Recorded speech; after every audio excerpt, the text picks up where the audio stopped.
Hello and welcome to The Green Stream, a podcast brought to you by Sustainable Business Network Detroit, a network of partnerships between Southeast Michigan stakeholders, innovators, and changemakers. Each partner is on a mission to advance and amplify sustainable business practices, and we're here to learn from, share, and help activate a sustainable way forward for Greater Detroit. If you enjoyed today's episode, please like and subscribe wherever you get your podcasts. Leave us a review and join the conversation on Facebook, Twitter, and LinkedIn. And head over to our website, sbn-detroit.org. Now, let's listen in to our conversation with today's sustainability leaders. Hello, I'm Terry Barclay, and it's my pleasure to welcome you to the Green Stream. Thank you for joining us today. And I'm particularly excited because a longtime friend and colleague, Ric DeVore, is our guest today.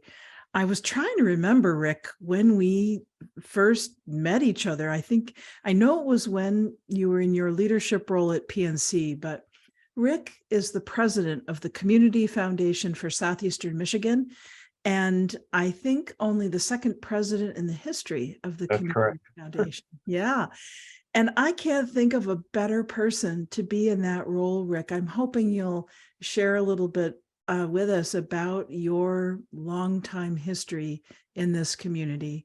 And we're so glad that you're in that role, shepherding. Ric really brings an extensive background in not only financial matters, as any good banker would, but also philanthropic and nonprofit volunteer service.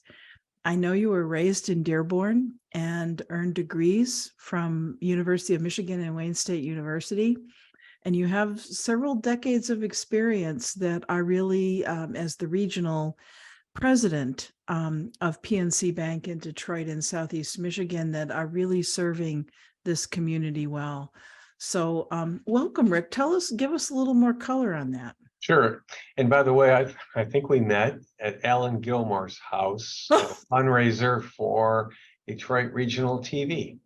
There you go. Alan is still on our board and is a former chair of our board. Oh. So, in fact, talked to Alan just yesterday. or I should say Friday. So he's a great trustee and a great human being. But we're what's really exciting for me, Terry, about this role is that, as my wife Donna indicated, it was the part of the job that I probably enjoyed the most when I was at PNC, because as you know, not only was I responsible for sales, but also for the PNC Foundation. So, I really feel like my role here is to build capacity so we can do even more good in the community and give the employees the tools they need to succeed and thrive. I've had this allergy thing going, so I apologize. Oh yeah, no, I think many of us do this year. Here we are talking about sustainability, and I think that what's happening with our climate may be contributing to our allergies too. I think you're right. Right. So Ric, I am just really privileged, as president and CEO of Inforum, to be part of this sustainability journey, but also chairing SBN Detroit, which is just a growing and really powerful network of businesses and community leaders who care about this issue. And I'm really curious to ask you, what role, what's the Community Foundation's take on this? What role does sustainability play at the Community Foundation in terms of strategic support for our community? Well, I'll tell you, it takes on a lot of roles. Number one, and I think which was, just off the top of my head, in terms of permanent endowment, one of the legacies of Miriam Nolan, my predecessor, was preaching about endowment, sustainability for our partners. So that's one form of sustainability. And as you may know, we have 231 endowments for nonprofits. So I think that's one part of sustainability. But then a very exciting part of sustainability for us has to do with open spaces, for trailways, for waterways. And you think of things like the Joe Louis Greenway and the Riverfront Conservancy. Matt Cullen, one of our board members, what a surprise, is very involved in that. And we're really excited to be managing the endowment for the Joe Louis Greenway. And if you think of it, that's for in the perpetuity. So it's incumbent upon me and the leadership of this group to make sure that our processes and our technology are such that they can stand, the test of time, and so that we're here, for the future generations. And I get really excited about that work because we have children in this city that have never, even though they might be a mile or two from the river, have never been there. And so for me, if you can couple sustainability with access to, underserved communities, then you really have an exciting element. But, we have the Great Lakes Way, which goes, eventually we'll be linking Port Huron all the way down to Trenton. But then also we're excited. I was blessed. I was able to sign a memorandum of understanding with the Canadian government back. And so, once the Gordie Howe Bridge opens, how do we connect with Canada with their incredible trail system? And, I'm excited about the Gordie Howe Bridge because not only does it have, yes, car lanes, yes, bike lanes, but also pedestrian lanes.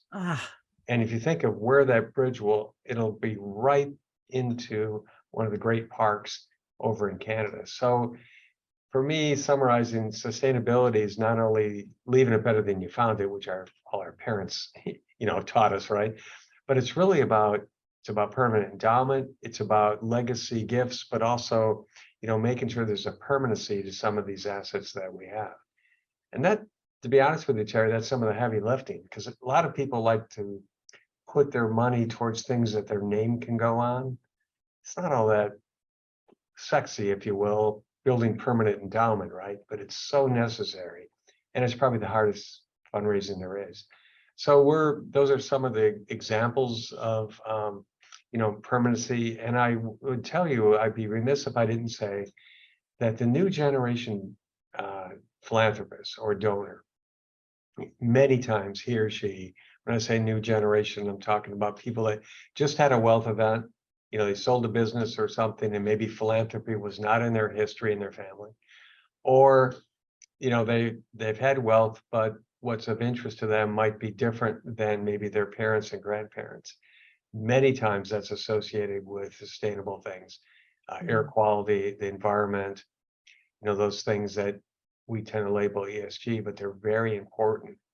And I get Jim Nicholson. I get a little ruffled. Well, there's an oddity. My board chair calling me, and I had to hang up on him. So that's when does that ever happen, right? We're honored. We're honored, Rick.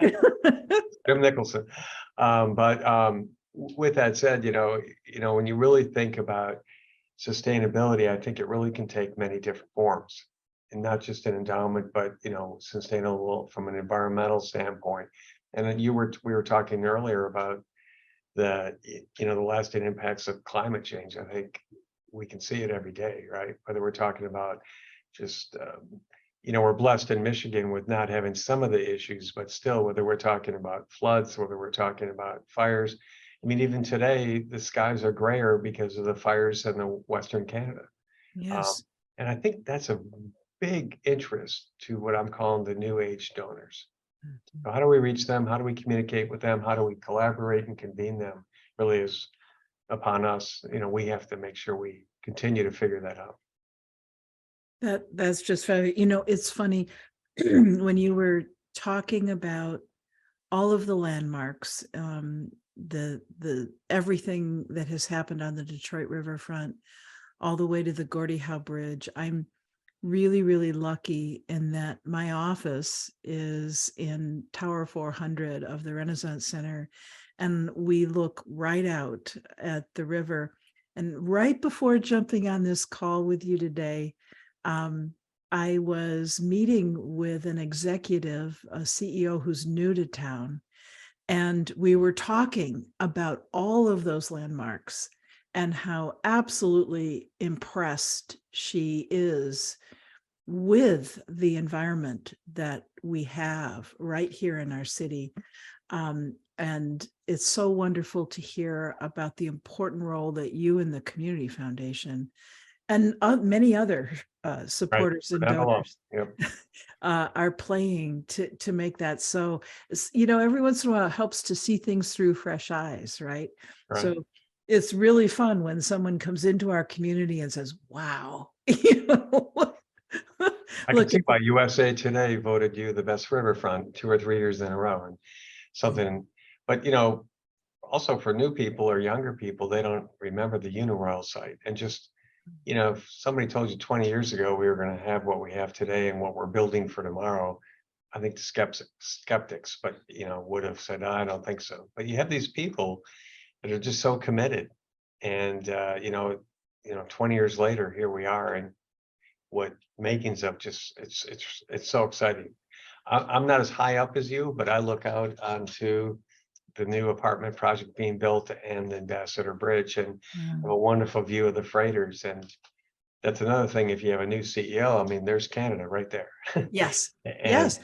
Yes. Well, that actually was a topic of conversation because she's part of a UN project that's bridging the border.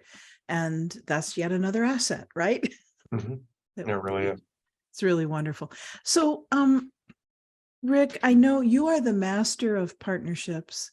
Could you talk a little bit more about how you approach making strategic investments in the community and partnering with nonprofit organizations to create some of these enduring solutions? But I think that's one of our biggest role is convening and collaborating. And it sounds easy, but the first thing for us is that, to have credibility with partners, whether that's Kresge, Kellogg, Wilson, Herb Foundation, you name it, we also have to have skin in the game, so to speak. So we have to have financial dollars at risk as well.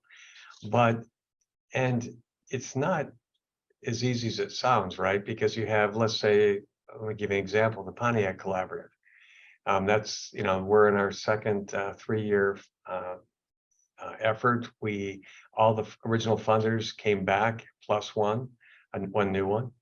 But the trick there is, how does the work get done and keeping all those voices happy? They all have different boards. They all have different things they're interested in. I mean, yes, they're all interested in the good of Pontiac, but they might have different questions. And so it's basically this great collaboration of making sure that we understand what the nuances are, the various constituencies within those different nonprofits. In this example, we have General Motors, we have Ballmer Foundation, Dresner, we have a number of different players in there, and making sure what are their key initiatives, what are their KPIs, what their boards look like, how do they turn a decision around? I mean, the Ballmer Foundation is not a 501(c)(3). So how does that work? And how do you, and so, we've, and I would say that this all started probably in 2007 with convening the New Economy Initiative. Mm-hmm. And that really was the prototype, when you think about it, for the Grand Bargain. Yes.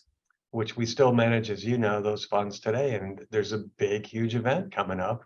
And I've told a number of people, 2024 starts July 1 for the city, because that's when their obligations are due. And they're in great shape to do that. As you may know, they've been upgraded, both Moody's and S&P. And we are the ones that have to go through the checklist and make sure that the money is there, all the people have contributed.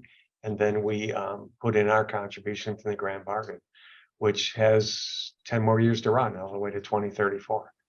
And that example, Terry, we're at the table. I mean, the Community Foundation of Southeast Michigan, or for Southeast Michigan, contributed $10 million to that effort of our own, $500,000 a year for 20 years. That gives us credibility. And also, I think the state legislature was very convinced that we were going to be the honest broker, if you will, of collecting those funds, distributing them, And it's a lot of work, but it's something we take seriously. And quite frankly, I'm quite proud of. We just had our meeting not that long ago. So those are some of the kinds of collaborations we do. And another example, people, we're like the trusted advisor. We, are managing some of the settlement money for the opioid settlement, working with the hospitals to get those funds out and make sure they get to the right spot. So I think this role of a trusted advisor and convener is something we take extremely serious, and it shows in people coming to us. So it's really, quite frankly, pretty exciting work that we do. So, so speaking of people coming to you, I made some notes here. I know that through the Community Foundation, you kind of touched on this a little bit. The Cullen Family Foundation is working to promote inclusive and more just communities, advancing public spaces, and works on economic development to foster cities that are more socially and economically vibrant.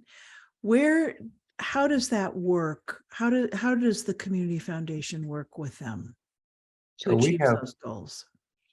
We have a very complex audit, by the way. We have 11 separate legal entities, and this is one of our standing organizations. So there we convene twice a year with Karen and with Matt. And you're not surprised that public spaces is in there. If it's Matt Cullen, there's going to be public spaces, right? With Karen. Yep. But what we do with them also might be a little bit different. And this is what kind of distances us from maybe a Fidelity, which is, huge organization. But with the Cullen family, we have actually gone out with the two sons. And let me give you an example. Interested in the homeless. And how can we be more equitable in that? So one of our employees actually went out with them and said, okay, here are the 5 or 6 organizations that are involved with this. Here are 2 that we think you should consider. Go do site visits with us and then socialize it within the family with us there as to the pluses and minuses of who maybe they might want to go with. That would be work that maybe a Fidelity or somebody that would be too small for them. Right. Come back and talk to us when you're 100 million or so. And I'm not saying that's bad, because Fidelity is a great organization, but that is something boots on the ground that we actually would do here. But it's we do that also for the Russell family. You maybe remember John Russell, who is CEO of Consumer. We do the same thing for them. And so that is where I also get excited, because that is where you start thinking about sustainability. In your earlier question, that's where also you think, what? This is going to sustain the lives of Karen and Matt, because this is going to be how those 2 young men carry themselves, and hopefully then, trickulates down to their children, etc. The old kitchen table philanthropy, if you will. But and Matt and Karen take it very seriously. Karen's very dialed in as to what is going on, and but that's kind of how we do that. Again, I'm not saying that's for everybody, but that is kind of what we do. We were talking about Alan Gilmore earlier. He has a fund with us, as well as the Hope Fund. And the Hope Fund is, it may not seem trend-setting today, but setting up a fund in 1994 for the gay and lesbian community was breakthrough. Yes. And, we're very proud to be part of that. In fact, their board meeting is tomorrow. So we have a lot of these advisory boards, as well as legal entities as well. So you had talked earlier about endowment and the importance of building endowment. And that certainly has been a role that the Community Foundation has historically sort of leaned into or taken the lead on. Absolutely. And it, it's a surprisingly controversial issue. I think there are some who are huge supporters of doing that, and there are some who sort of question to what extent that approach is needed. As someone who has run various nonprofit organizations over time, I can certainly speak to the impact and value that endowment brings to the work, to the mission and the work of those organizations. So I guess, my question in all of this is, what approaches have you found to be successful in growing endowment? Well, it's interesting getting to the kind of controversy of it. I know the argument would be, well, you're taking away available to grant to go out and do our work right now. If it's almost like you're stealing from that and putting it aside for tomorrow kind of thing. But I do think it does get to the point of sustainability, again, like we were talking about earlier.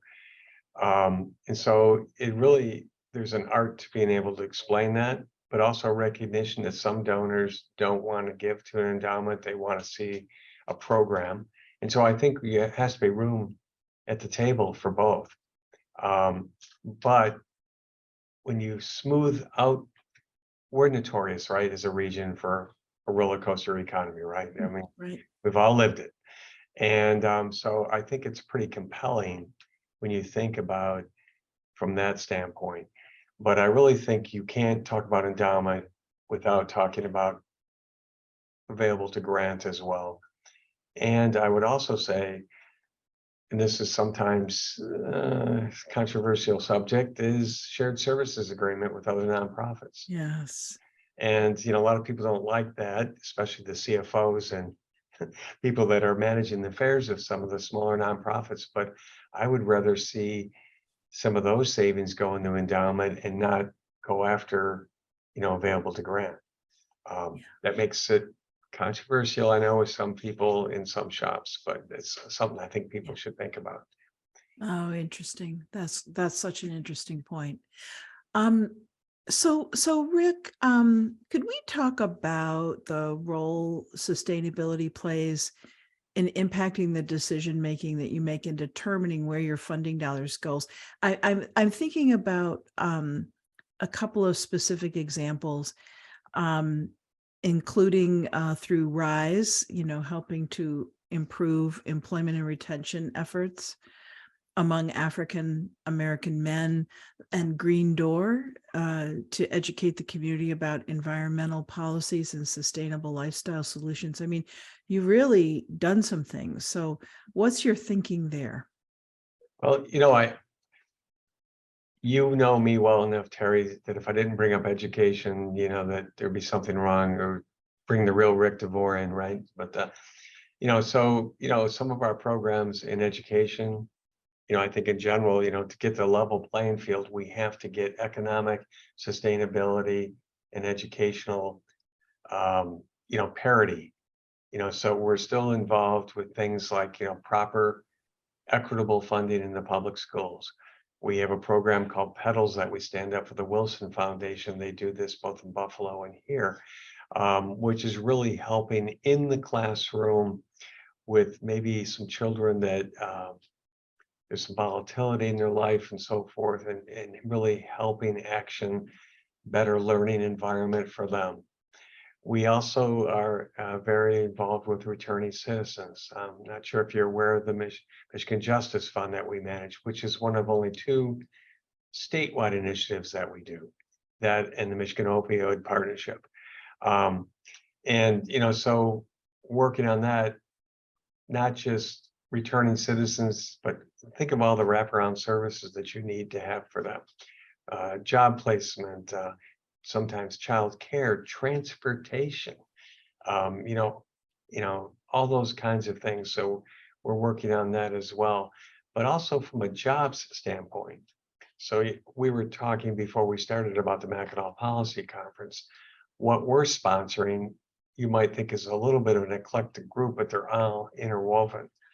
We have Ashley Carter, who runs our Michigan Justice Fund. We have Wafa Dinero, who runs the New Economy Initiative. And then we have Lenora, who is the new head of the Joe Louis Greenway. And the reason, how do those intersect? How do we get equity for the people that live around the Greenway? And I keep saying this, and I'm going to say that Mackinac, so you'll hear it first. For me, good to great goes from, yeah, you built it and you got the concrete there and all the things that go for a beautiful greenway. But the real great part would be if we have equitable economic development around the greenway and housing. And so, we just need to do a better job of that. So it's a great example in my mind of all the different tentacles that we can touch with our grant making. It's not maybe one thing we can do, but there's multiple things that we can do for our citizens here. And so I'm quite excited about it. I'm not sure Matt Cullen uses a good to great analogy, but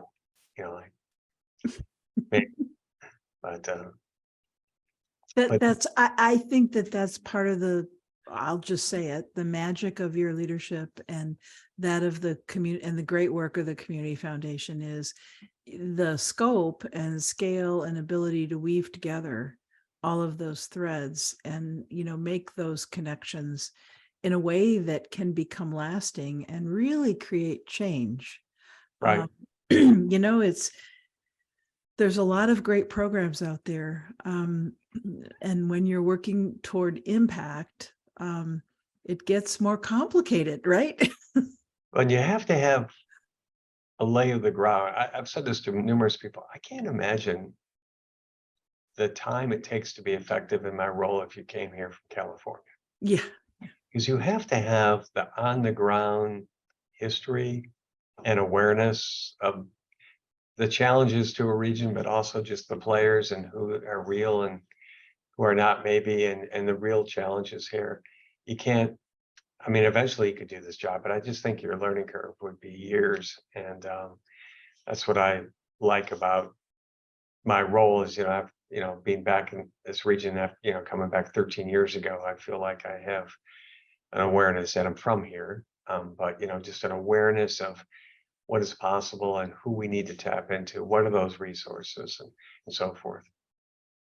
That's fabulous.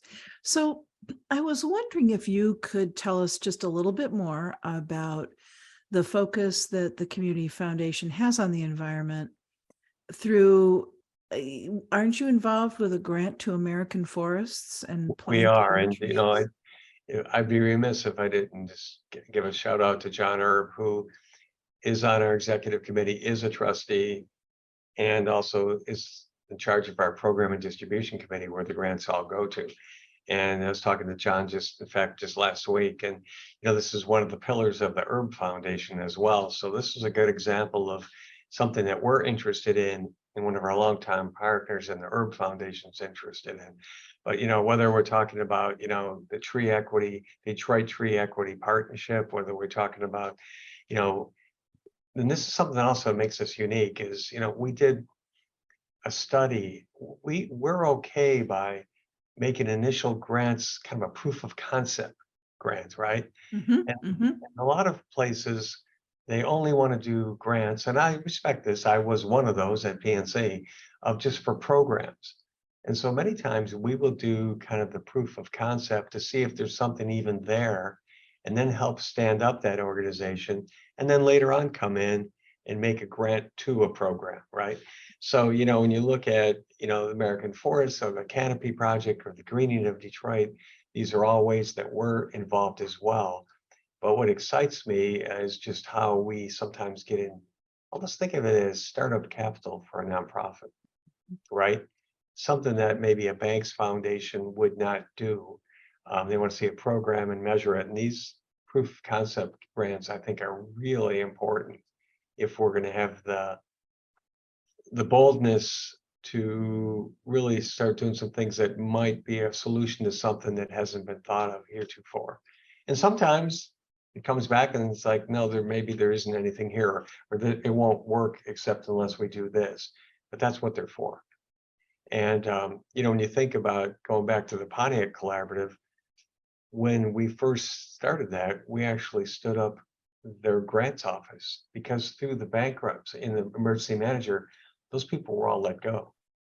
So they had no grants management office. So that was the first thing that we did. that looks a lot different than year 4, which we're starting on, right? Where we're actually doing programs and so forth. So, I think the tree canopy study is a good example of something that we would do that many might not.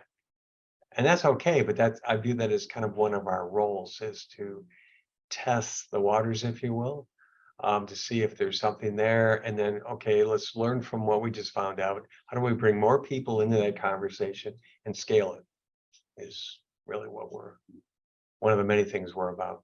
Well, I'd like to thank all of our listeners for joining us today, and really thank you to you, Ric, for the incredible work that you're doing, for your amazing approach to leadership and putting the building blocks and successes together for our community. Really, thank you so much for joining us. Well, thank you. Appreciate it, Terry. Thank you for tuning in to the Sustainable Business Network Detroit, the Green Stream podcast. Remember to like, subscribe, and leave a review wherever you listen to podcasts. Make sure to follow us on SBN-Detroit.org and stay tuned for more conversations on sustainability from inside and around the city.